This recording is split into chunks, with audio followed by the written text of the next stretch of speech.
rebondir un petit peu sur vos discours, alors, Monsieur le Président Abdou Diouf, vous disiez ce qui menace la francophonie, c'est l'immobilisme. Une bonne façon de sortir de l'immobilisme, c'est notamment de transformer cet espace en espace économique. Est-ce que vous avez des choses particulières en tête quand vous aviez cette hantise de l'immobilisme? Oui, je crois que nous avons tous les atouts pour réussir un espace économique francophone dynamique.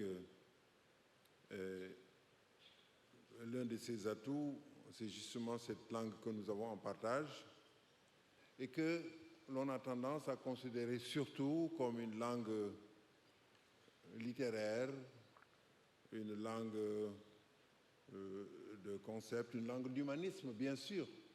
Mais on oublie souvent que c'est une langue également qui exprime parfaitement toutes les réalités du monde, en particulier les réalités économiques, les réalités techniques et les réalités économiques. Et je voudrais également insister sur le fait que dans cet espace francophone, nous avons déjà des réseaux très importants. Vous savez que la francophonie, ce qui la caractérise de façon plus originale, ce sont les réseaux. Et je cite par exemple le réseau des chambres de commerce francophones qui a tenu sa dernière réunion en décembre à Paris et dont le président est ici. Et je voudrais dire que nous avons besoin de nous appuyer sur ces organisations, sur ces réseaux, pour créer une francophonie économique plus dynamique. J'insiste également sur un point que le président Macky Sall a évoqué dans son discours. L'environnement juridique des affaires est essentiel pour la réussite. D'abord, dans tous nos pays, nous devons être des États de droit avec des tribunaux, des juridictions, une magistrature compétente qui puisse faire face. Mais surtout, nous avons la chance, nous, en Afrique, d'avoir l'OHADA, l'Organisation pour l'harmonisation du droit des affaires en Afrique. Et quand cette organisation a été créée, elle avait pour ambition de sécuriser les investisseurs. Qu'ils sachent que même si au niveau d'un pays, ils n'ont pas satisfaction, à un niveau supérieur, ils ont une cour spécialisée qui est une cour permanente de justice et d'arbitrage qui peut trancher les problèmes. J'ai quitté le pouvoir au Sénégal depuis 15 ans, à peu près. Mais je ne sais pas comment cette OHADA s'est perpétuée, mais je pense que les participants qui sont ici peuvent le dire. Mais c'est une chose essentielle que l'harmonisation du droit des affaires en Afrique. Vous savez, quand nous avons songé à créer cette OHADA, nous avions été frappés par une expérience à Maurice. C'était que les investissements affluaient sur Maurice pour beaucoup de raisons, mais une principale. Les Mauriciens, les investisseurs savaient que s'ils n'étaient pas contents avec la justice de l'île Maurice, ils pouvaient recourir au conseil privé de la reine. Parce que Maurice était encore sous le règne de la reine d'Angleterre, mais c'est toujours dans le Commonwealth. Et ça les sécurisait. Et nous n'avons pas le même système, mais nous avons estimé qu'en créant cette cour, nous étions en mesure de faire face à cette situation. Alors ça, c'est les opérateurs économiques qui pourront dire si cela a bien fonctionné ou non. Et une autre de mes préoccupations, c'est les groupements économiques que nous avons créés. Il y en a une particulièrement qui a été pilote, c'est l'UEMOA, qui a été créée parce que nous avions 8 États qui avaient une monnaie unique, le franc CFA, et qui, à partir de là, pouvaient développer des politiques convergentes plus facilement, non seulement une monnaie unique, mais une langue unique, et des traditions juridiques administratives communes. Alors, cela aussi, il serait bon de savoir si vraiment cet espace est devenu un espace moteur dans l'ensemble de l'Afrique. Je me souviens qu'à l'époque, malgré la population plus faible que nous avions, on estimait que l'ensemble du PNB de l'UEMOA était supérieur à celui du Nigeria, qui était pourtant plus peuplé et qui avait plus d'atouts économiques. Voilà ce que je peux dire pour le moment. Merci. Monsieur le Président Macky Sall, tout à l'heure, vous avez évoqué le fait que vous constatiez que les échanges se développent avec d'autres et de façon moins importante dans l'espace francophone. Alors j'ai envie de vous dire, en effet, si on regarde l'Afrique, on observe que la Chine est très présente, la Turquie est très présente, comme si elles captaient l'une et l'autre l'essentiel des investissements. Alors qu'est-ce qui fait que ce ne sont pas des francophones qui regardent plus précisément vers l'Afrique et que la Chine et la Turquie soient aujourd'hui premiers investisseurs? Ce qui explique ce phénomène, c'est la mondialisation. Nous ne sommes plus dans un milieu fermé entre francophones ou même francophiles. Nous sommes dans un environnement diversifié de compétition où les opportunités sont ouvertes à tous. Ce centre est un exemple de ce que la Turquie a pu faire avec le Sénégal en très peu de temps, en y mettant toute son énergie, ses opportunités financières, mais surtout en se mettant au travail, parce que ce centre a été conçu et construit en 11 mois.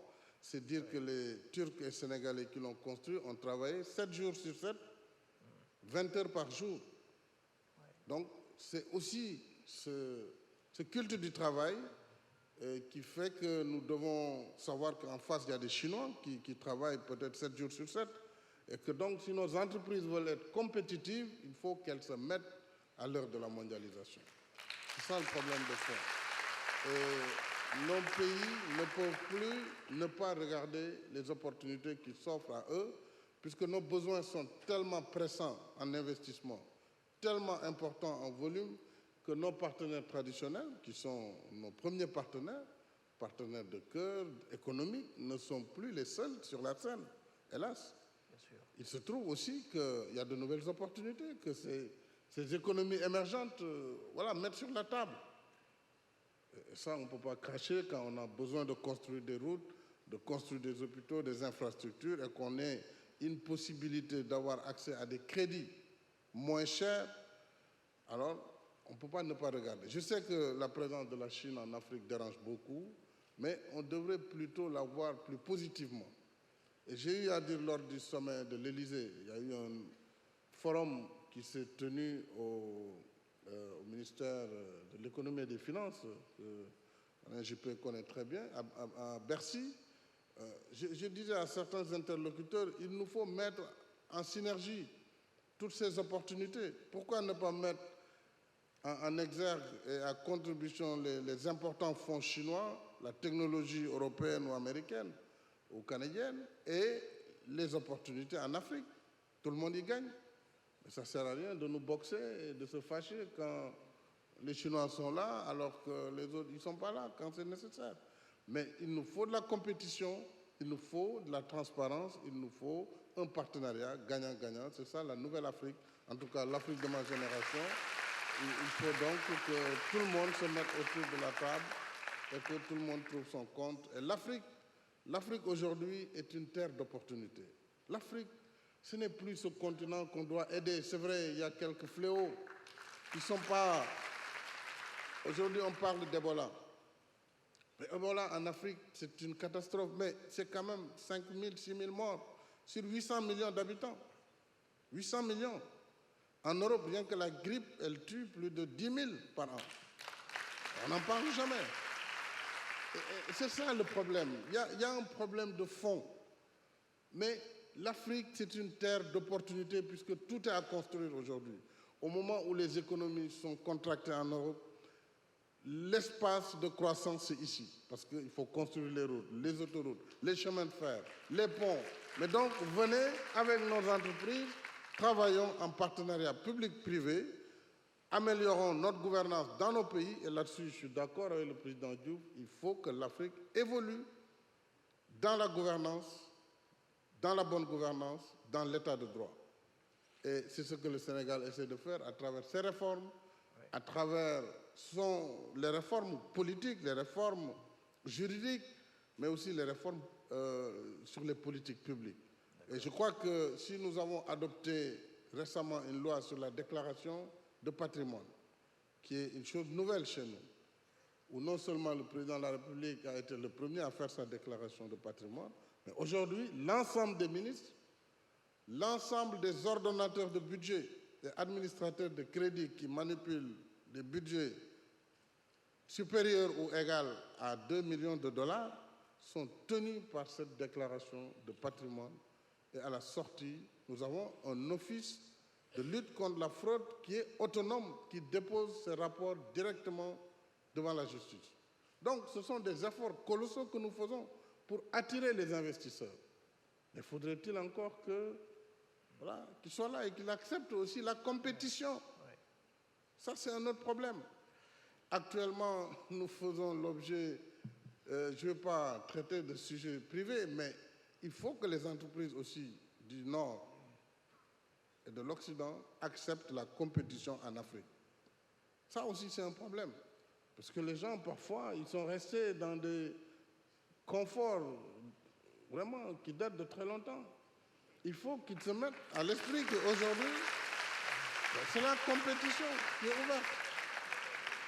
Ils ont la technologie, c'est certain. Ils ont l'avantage de la langue. Et ils connaissent notre environnement. Donc, ils devraient être les mieux placés pour faire ce que nous devons faire ensemble. Donc, je pense que je vais m'arrêter là parce que je ne veux pas non plus monopoliser la parole. Juste encore un mot, puis ensuite on va poursuivre, Monsieur le Président. Sur les investissements privés donc, auxquels vous souhaitez qu'ils viennent, vous souhaitez que les entreprises du Nord investissent, et l'investissement privé a aussi besoin d'un certain nombre de conditions. D'ailleurs, vous y avez fait allusion dans votre propos d'introduction. Voilà, mais beaucoup de choses restent à faire, que ce soit les visas, les échanges de tous ordres, pour donner à la fois un cadre juridique sécurisé et en même temps une facilité d'accès qui peut-être aujourd'hui n'est pas encore tout à fait au rendez-vous. Si, non, il y a toutes les conditions. En réalité, il y a un problème d'information. Il y a un problème d'accès peut-être à la bonne information.